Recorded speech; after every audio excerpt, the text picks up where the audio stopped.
नमस्कार, खबर control news में आपका स्वागत है। आज हम भारतीय जनता पार्टी के जिला मंत्री अमित कोहली जैसे क्षेत्रीय मुद्दों पर सीधी बात करेंगे। अमित सर, खबर कंट्रोल न्यूज में आपको बहुत बहुत स्वागत है सर।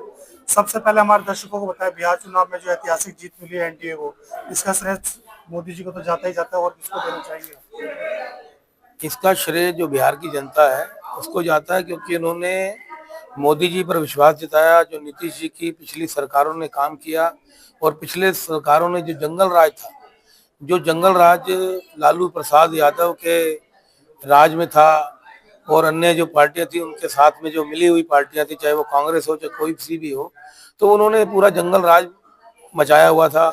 ये भली बात ही आपको मालूम है। सर, उस जंगल राज तो था ही बिहार के अंदर, उससे पहले नीतीश जी की भी सरकार रही है सर। तो क्या लगता है, जंगल राज खत्म हो गया था क्या? नीतीश जी की सरकार जब भारतीय जनता पार्टी के गठबंधन के साथ सरकार रही, तो भारतीय जनता पार्टी की नीतियों के साथ उन्होंने क्षेत्र में अपने बिहार में जो काम किया, उसके कारण वहां पर जनता जो विकास की गति जो भारतीय जनता पार्टी और एनडीए के गठबंधन में हुई, तो उसी का परिणाम स्वरूप आज ये जो इतना बड़ा रूप लेकर भारतीय जनता पार्टी और एनडीए सरकार वहां पर विजयी हुई है। इसका श्रेय उनके विकास के जाता है, मोदी जी पर जाता है, मोदी जी की जो नीतियां हैं उस पर जाता है। पहले सर, आप ये बताइए कि एनडीए के अपने सीएम होंगे इस बार बिहार के अंदर?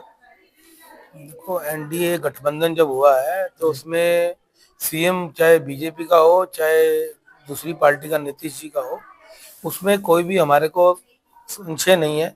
क्योंकि विकास की गति जो जिस प्रकार नीतीश जी के मुख्यमंत्री के जब थे तब भी विकास की गति रही है, और आगे भी अगर नीतीश कुमार जी के साथ गठबंधन किया तो नीतीश कुमार जी ही मुख्यमंत्री बनने के दावेदार हैं। मगर अगर पार्टी हमारी सोचती है, अगर उसमें कोई विचार करती है, अगर हमारा एनडीए का गठबंधन उनके साथ है, अगर उनको लगता है कि कोई और आदमी इसमें मुख्यमंत्री बनने के लायक है तो उसको बनाया जाएगा। मगर अभी तक ऐसा कोई भी वार्तालाप या ऐसी कोई भी आकांक्षा नहीं जताई जाती है कि कोई मुख्यमंत्री कौन होगा, ऐसा होगा। ये एक भारतीय जनता पार्टी ही होती है जो चुनाव लड़ती है, उसके बाद घोषणा करती है। सर, वो नीतीश जी तो कहीं ना कहीं आश्वासन दे रहे हैं कि चिराग पासवान जी बन सकते हैं अगले सीएम बिहार के। नहीं, चिराग पासवान बिहार के सीएम बन सकते हैं या नहीं बन सकते, ये तो पार्टी तय करेगी।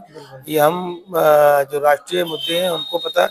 और बाकी हो सकता है नीतीश कुमार और चिराग पासवान जी ने जो वहां पर अपना भूमिका निभाई है, जो सीटें जिताई हैं, उसमें डिप्टी सीएम तक की पोस्ट उनको आ सकती है। बाकी और भी कुछ अगर जो नया होगा तो उनके लिए और पार्टी के लिए भी अच्छा ही होगा जो भी होगा। सर, बिहार में तो सरकार बनी गई है लगभग आप लोगों की। सर, आप जान लेंगे कि हर महिला के अकाउंट में 10,000 रुपया आना संभव होगा इस बार? सर, जो ये हर महिला के अकाउंट में 10,000 रुपये आना, या पहले भी उनके अकाउंट में जो भी मोदी जी ने डाला, जो भी उनकी बिहार की महिलाओं के लिए उन्होंने किया, बिहार के लोगों के लिए किया, तो वो सब पहले लोगों ने देखा, तभी उनके ऊपर विश्वास जताया, तभी मोदी जी के पर उनको विश्वास जताकर बिहार की महिलाओं ने उत्साहपूर्ण वोट डाला। वो उसके कारण ही बिहार की इतनी बड़ी जीत हुई है। बिल्कुल। सर, दिल्ली वासी भी कह रहे हैं कि रेखा जी हमारे अकाउंट में कब 2,500 रुपये देगी? आने वाले समय में क्या ये संभव होगा सर? सर, कोई भी सरकार अगर जब बनती है, क्योंकि पिछले लगभग 27 सालों से पहले कांग्रेस रही, उसके बाद आम आदमी पार्टी रही, जो दिल्ली का जो रुख था, जो दिल्ली की बात करते थे, तो दिल्ली एक ऐसी राजधानी थी जो गंदगी, कूड़े के अंबार, और जिस प्रकार का यहाँ पर भ्रष्टाचार हुआ शीला दीक्षित की सरकार में और केजरीवाल जी की सरकार में, चाहे वो शीला दीक्षित के कॉमनवेल्थ घोटाला हो या आपका शीश महल हो केजरीवाल जी का, और अन्य घोटाले हो, शराब नीति हो, मतलब कि क्या क्या घोटाले उन्होंने किए। और भारतीय जनता पार्टी अगर आप आई है, उसको थोड़ा समय चाहिए, अभी 8 महीने हुए हैं। आप देख सकते हैं गंगा किस प्रकार, यमुना गंगा कैसे साफ हुई है। लोगों ने वहाँ छठ पर्व इतना उत्साहपूर्वक मनाया है लोगों ने, बिहार की जनता ने। ये सबसे बड़ा आज का प्लस पॉइंट हमारा ये भी रहा बिहार की जनता के लिए कि उन्होंने यमुना साफ की। इसलिए यहाँ के बिहार के लोगों ने, और उसके साथ साथ छठ पूजा में नरेंद्र मोदी जी की सरकार ने, रेखा गुप्ता जी की सरकार ने, पहले जो बीच में दलाल थे उनको दलाल को खत्म कर कर सीधा जो छठ पूजा का प्रधान या कोई भी वो अगर रजिस्टर थी तो सीधा उसके अकाउंट में पैसा आया, उन्होंने अपने हिसाब से खर्च किया। बीच में जो उन्होंने कोई धांधली नहीं की कि मैम टेंटी, ऐसा कुछ कोई भी ऐसा विषय नहीं आया। इसके कारण भी बिहार में जो जीत हुई है वो दिल्ली के कारण भी बहुत बड़ी जीत हुई है। सर अन्य पार्टी तो ये भी आरोप लगा रही है जो छठ का पूर्वांचलों का जो बहुत बड़ा छठ पर्व है वो आस्था का बहुत बड़ा प्रतीक है, परंतु छठ घाट को लेकर भी आर्टिफिशियल घाट बनाए गए। जो यमुना घाट थे उसके साथ में ऐसा फर्टिलाइज पानी लगा के एक नया घाट को तैयार किया गया, जिससे कहीं ना कहीं ऐसा लगता है कि पूर्वांचल की जो छठ मैया उसकी आस्था को कहीं ना कहीं ठेस पहुंची है सर। देखिए, ये जो ऐसा किया वैसा किया, अगर कुछ किया तभी आप बोल रहे हैं। जो पिछली सरकारों ने कुछ किया ही नहीं तो वो क्या बोलेंगी। तो इसमें मुझे कोई संशय नहीं लगता कि ऐसी सरकार जो काम कर रही है, अगर यमुना साफ कर रही है, छठ घाट बना रही है, आर्टिफिशियल बात कर रहे हैं कोई, ये तो इनका झूठ फैलाना, इनकी झूठ की नीति आज से नहीं है। जब से ये पार्टी आई है तब से झूठ बोलती आई है, झूठ पर ही चलती है। सर दिल्ली में उपचुनाव होने वाले हैं सर, क्या लगता है इस बार 12 सीटों में कितनी सीटें आने की संभावना लगती है? 9 पे तो आप लोग थे ही पहले ही, तो बढ़ोतरी हो सकती है सर? जिस प्रकार भारतीय जनता पार्टी का और नरेंद्र मोदी जी का विश्वास जनता पर है, और दिल्ली की जनता ने भी मन बनाकर दिल्ली को भाजपा सरकार बनाने में डबल इंजन की सरकार नहीं, ट्रिपल इंजन की सरकार बनाकर अगर दी है, तो ये छोटा सा चुनाव है, 12 सीटों का चुनाव है। यहाँ पर हमारे जो भी कैंडिडेट हैं वो भारी मार्जिन से जीत रहे हैं, और आम आदमी पार्टी का धीरे धीरे अस्तित्व खत्म हो रहा है, क्योंकि उनका कोई सिद्धांत नहीं है, कोई नीति नहीं है, उनके पास कुछ भी नहीं है, ना कोई संगठन की चीज है ना कुछ है।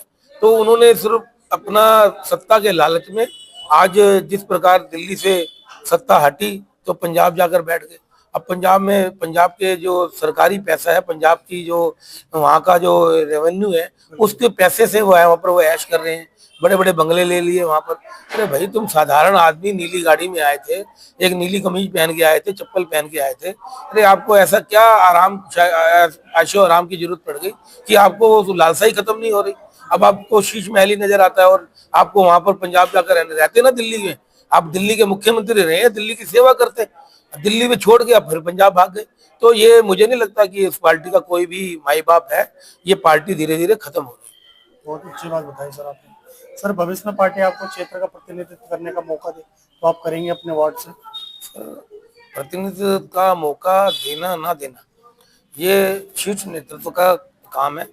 हमारा काम है क्षेत्र में काम करना, भारतीय जनता पार्टी का और क्षेत्र के लोगों का, और अपनी हमारी जो आस पड़ोस की जनता है उनका ध्यान रखना, और वो मैं नित्य प्रतिदिन करता हूँ और आगे भी करता रहूंगा। पार्टी टिकट देगी तो अच्छी बात है, नहीं देगी तो काम तो आज से पिछले 30 सालों से हम काम कर रहे हैं पार्टी का, आगे भी करते रहेंगे। तो सर जो मौजूदा यहाँ से विधायक है पूरी तरह से फेलियर साबित हुए हैं सर? सर मैं कहता हूँ फेलियर क्या होता है, फेलियर से भी नीचे, क्योंकि ना तो वो क्षेत्र में कभी नजर आते हैं, ना उपलब्ध रहे। ना कभी उनके ऑफिस में चले जाओ मिलते नहीं है। लोग परेशान है, किसी का पानी गंदा आता है, किसी का सीवर बंद है, हमारे पास लोग आते हैं, हम फिर यही को बोलकर, हमारे पीडब्ल्यू मिनिस्टर को बोलकर, दिल्ली सरकार में किसी को बोलकर तब उनका काम कराने का प्रयास करते हैं। यहाँ का एमएलए तो अब पंजाब की राजनीति पीछे इन्होंने की है, अब बड़ी बड़ी गाड़ियों में घूमते हैं, उनको अपने अपने साथ में 4-5 पुलिस वाले पंजाब के चाहिए होते तो वो गाड़ी से निकलते हैं, क्षेत्र में निकलते हैं, पूरा वीआईपी कल्चर है। और हमारे कार्यकर्ताओं में आज भी जो सेवा का भाव है वो किसी पार्टी में नहीं। तो बहुत बहुत धन्यवाद कोहली जी, आपने समय निकाल कर हमसे बात की सर। शुक्रिया, धन्यवाद सर।